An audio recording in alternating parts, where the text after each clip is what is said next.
నమస్తే. Welcome to our channel. Vallabhaneni వంశీని 3 రోజుల పాటు పోలీస్ కస్టడీకి ఇచ్చారు. మరి తొలి రోజు ఆయన విచారణలో ఎటువంటి సమాధానాలు చెప్పారు? దాదాపు 2:30 గంటల పాటు ఈ విచారణ కొనసాగగా ఆయన ఎటువంటి ఆన్సర్స్ చెప్పారు? తెలుసుకునే ప్రయత్నం చేద్దాం. దీన్ని పూర్తిగా విశ్లేషించడానికి మనతో పాటుగా ఉన్నారు పొలిటికల్ అనలిస్ట్ అశోక్ గారు. అశోక్ గారు నమస్తే. నమస్తే అండి. అశోక్ గారు, నిన్న చూసుకున్నట్లయితే దాదాపు 2:30 గంటల పాటు వల్లభనేని వంశీని పోలీసులు 20 ప్రశ్నలు అడిగారు. మరి అటువంటి ప్రశ్నల్లో ఆయన ఎటువంటి ఆన్సర్ చెప్పారు? సేమ్ యథావిధిగానే తెలియదు, గుర్తులేదు ఆన్సర్స్ చెప్పారా? మరి సత్యవర్ధన్ గురించి ఎస్పెషల్‌గా నాకు ఆయనే సత్యవర్ధన్ అని తెలీదు. మా ఇంట్లో రాత్రి బస చేయడానికి వచ్చినట్టుగా ఆన్సర్ చెప్పినట్టు కూడా తెలుస్తుంది. దీనిపైన మీ అభిప్రాయం ఏంటండి? మీరు చెప్పినట్లు 'అదుర్' సినిమాలో ఒక డైలాగ్ ఉంటుంది కదా! తెలీదు, గుర్తులేదు, మర్చిపోయినా అని. ఆ పంతాలో ఆయన 2:30 గంట పాటు ఆయన మెయింటైన్ చేశాడు. వాస్తవంగా 3 రోజులు కస్టడీకి అడిగినారు. యాక్చువల్ ఆ కేసు ఎవరి పైన అంటే సత్యవర్ధన్ పైన. అతను ఒక ఎస్సీ. పైగా ఈ 3 రోజులు కస్టడీకి సరిపోకపోగా ఇంకా కొద్ది రోజుల పాటు కస్టడీ కోరాల్సి వచ్చింది. అది ఏ కేసులు అంటే ఎస్సీ, ఎస్టీ అట్రాసిటీ కేసు కింద ఇంకా కొద్ది రోజులు మాకు కస్టడీ కావాలా, ఈయన నాకు తెలీదు, గుర్తులేదా అని అబద్ధాలు చెప్తున్నాడు అని చెప్పి ఈ పోలీసు వారు కోర్టును అడిగినారు. కోర్టు కూడా ఆ విధంగా మూవ్ ఆన్ అయ్యి కొద్ది రోజులు కస్టడీ పెంచినట్లుంది. ఇందులో భాగంగా ఈయన అబద్ధాలు చెప్పచ్చు కాక మనం ఎన్నో సినిమాల్లో చూసాం.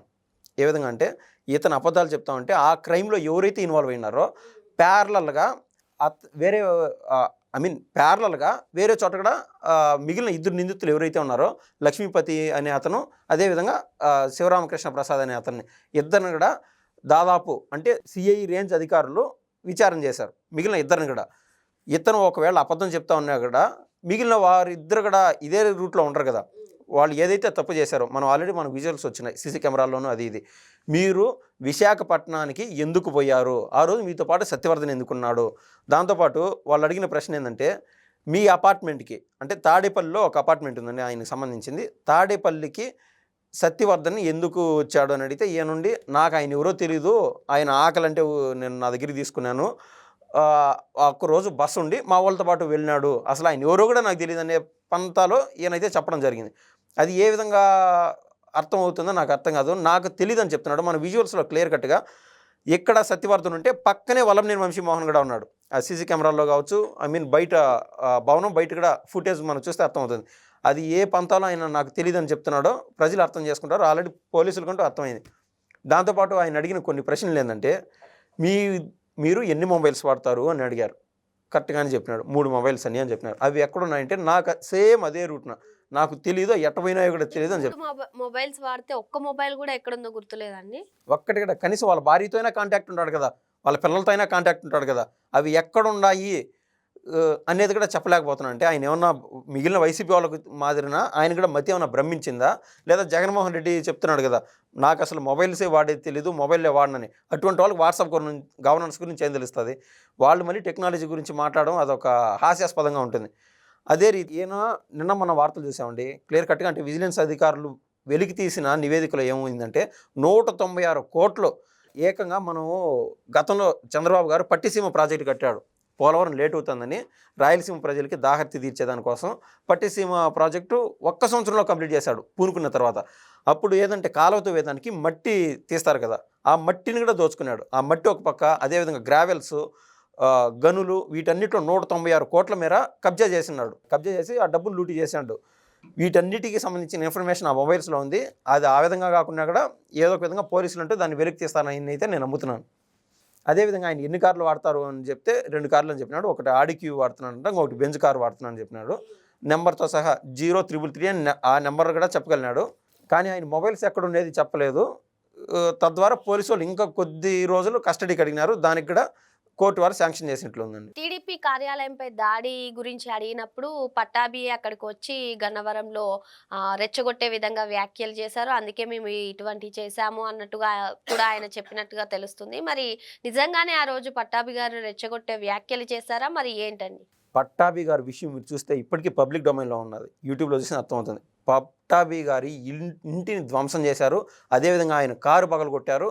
ఆయన తలగడ పగలగొట్టారు. ఆ రోజున మీకు గుర్తుండే ఉంటుంది. ఆ టైంలో ఆయన పట్టాభి గారు శైలి అది కాదు, చాలా పీస్ఫుల్గా ఉంటాడు.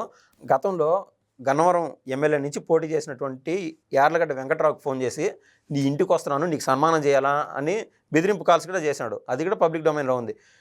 నీ ఇంటికి వచ్చి అంటే నీ డొక్క జించి డోలు కడతాను అనే మాటలు, అంటే ఎప్పుడు బెదిరింపు ధోరణిలో మాట్లాడే శైలి వల్లభనేని వంశీది. ఆ టైంలో ఈ యొక్క టీడీపీ ఆఫీస్ పైన దాడి జరిగిన ఘటనలో మీరు మాట్లాడుతుంది గన్నవరం గురించి. అదేవిధంగా మెయిన్ ఆఫీసు మంగళగిరిలో ఉండే ఆఫీస్ పైన దాడి జరిగిన దాంట్లో కూడా 120 అక్యూజ్ నెంబర్ 120గా ఉన్నాడు. ఎవరు? సజ్జల రామకృష్ణారెడ్డి. అంటే ఈ దళితుల్ని బీసీలని వాడుకొని వాళ్ళని A1 A2గా చేర్చి వీళ్ళు మాత్రం అక్యూజ్ నెంబర్ 120లో ఉన్నాడు. ఈ యొక్క గన్నవరంలో అక్యూజ్ నెంబర్ 72గా ఉన్నాడు. ఎవరు? ఇప్పుడు అరెస్ట్ అయినటువంటి వల్లభనేని వంశీ. ఈయన ప్రధానంగా అరెస్ట్ అయింది ఎందుకంటే అప్పుడంటే వాళ్ళ ప్రభుత్వం ఉన్నింది, అప్పుడు తప్పించుకున్నాడు. అక్యూజ్ నెంబర్ 72 73గా పెట్టుకున్నాడు. కిడ్నాప్ చేసిన దానికి అరెస్ట్ అయినాడు. అంటే ఒక తప్పుని దాపెట్టడానికి మరో తప్పు చేసుకుంటా అరెస్ట్ అయ్యాడు అతను. అంటే ఇప్పుడు ప్రస్తుతం పోలీస్ కస్టడీ కొనసాగుతుంది కదా, మరి ఈ 2 రోజులు ఆయన ఎటువంటి విషయాలు ఆయన వెల్లడిస్తారా, లేదు అంటే ఈ సమయంలో కూడా ఆయన దాటవేసే ధోరణిలోనే ప్రవర్తిస్తారా? మనం చూస్తున్నాం కదండి, అది మీరు ఇంక 2.5 గంట కాదు, ఇంక 3-4 గంటలు ఉన్నా కూడా వాస్తవాన్ని నేను అనుకుంటున్నాను మెంటలీ హ్యాండిక్యాప్డ్ సర్టిఫికేట్ తెచ్చుకుంటాడేమో నేను అనుకుంటున్నాను. నా మైండ్ సరిలేదు, భ్రమించింది, అది నాకు కోమా స్టేజ్లో ఉన్నాను అని చెప్పి హాస్పిటలైజ్. డ్రామాలో ఆల్రెడీ అదురు సినిమా తీసింది వల్లభనేని వంశీమోహన్. దాంట్లో చూసాం కదా, అంటే సినిమాటిక్ నాలెడ్జ్ ఎక్కువ ఉండదు వల్లభనేని వంశీమోహన్కి. సో ఆ రీతిన సాధ్యమైనంత మేర ఈ యొక్క విచారణకి దూరంగా జరిగి అతి త్వరలో బెయిల్ తీసుకుంటాడు అని నేనైతే నమ్ముతున్నానండి. అంటే ఇంకో పక్క గన్నవరంలో ఆయన ఎటువంటి అరాచకాలు కొనసాగించాడో వాటన్నిటికీ కూడా సిట్ విచారణ ఆదేశించింది ప్రభుత్వం. మరి ఒక పక్క పోలీస్ కస్టడీ, మరో పక్క సిట్ విచారణ, అయినా కూడా బెయిల్ వస్తుందంటారా ఏంటి? ఖచ్చితంగా వస్తుంది. ఎందుకంటే ఉన్నది వాస్తవంగా మాట్లాడుకోవాలా, అతను శిక్ష తప్పదు అని చెప్పి మనం ఏదో వితనవాదం చేయడం అనేది కాదు. ఆల్రెడీ వాస్తవంగా 4 నుంచి 5 కేసులు ఉన్నాయి. సిట్ విచారణ పడిన తర్వాత పదుల సంఖ్యలో ఆయన పైన కేసులు ఖచ్చితంగా నమోదవుతాయి. గతంలో బాబు గారు సీఎంగా ఉన్నప్పుడు ఈయన ఎమ్మెల్యేగా ఉన్నాడు.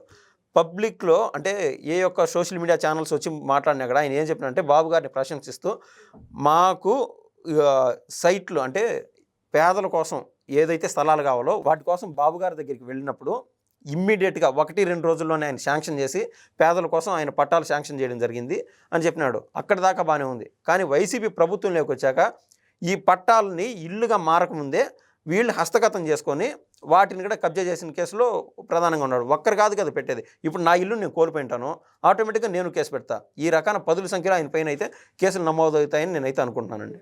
ఈ కేసులు నమోదయ్యే నేపథ్యంలోనే బెయిల్ వచ్చే అవకాశాలు ఉన్నాయంటారా? ఇదే నేను అన్నట్లు ఈ సిట్ విచారణ పడిన తర్వాత పదుల సంఖ్యలో కేసులు అయితే ఆల్రెడీ బోర్గడ్డ అనిల్ విషయం చూస్తూనే ఉన్నాం. ఆయన ఏమనుకున్నాడు, బెయిల్కి అప్లై చేస్తున్నాడు, 2 రోజులు 3 రోజులకి బయటకు వస్తానేమో, లేదా 3 నెలలకు బయటకు వస్తాను అనుకున్నాడు. ఆయన ఎక్కడున్నాడో కూడా ఎవరికి తెలియనట్టు అయిపోయింది. అంటే దేవుడు మనిషికి ఇచ్చిన గొప్ప వరం ఏంటంటే మరుపు. సో వల్లభనేని వంశీమోహన్ కూడా కొడాలి నాని జైలుకు పోయే వరకు కనీసం జైల్లో ఉంటాడని నేనైతే నమ్ముతున్నాను. మరో అంశంతో మళ్ళీ కలుద్దాం. థ్యాంక్ యూ అండి. ధన్యవాదాలు.